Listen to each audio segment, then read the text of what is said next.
mana-mana ngadegen yusoli ya kana salat maksudna ngalaksanakeun salat fardon aw naflan rek surat fardu atanapi salat sunah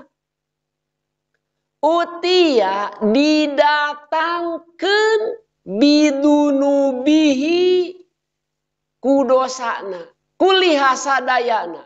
sakabe dosa hamba bakal dikumpulkeun di mana eta hamba salat rek dosa ageung rek dosa alit pagawean naon wae pokona mah sumber eta dosa bakal dikumpulkeun pawudiat maka bakal ditenden eta dosa ala roksihi diluhureun sirahna apa diluhureun berarti di mana Pak nu ngaranna nyimpen di luhur naon ngaranna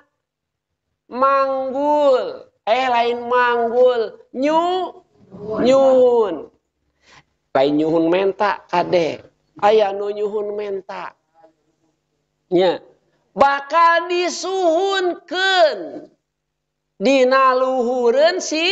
sirahna teu cekap di dinya wa atiqoihi sareng bakal disimpen dina dua tak-takna upami urang nuju salat tadi disebatkeun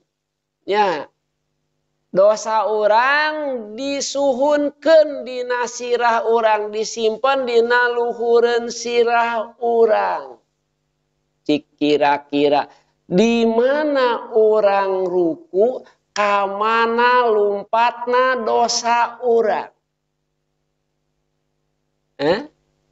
Di mana orang sujud kamana lumpatna dosa orang? Murag tah kitu manfaat salat teh muragkeun dosa urang.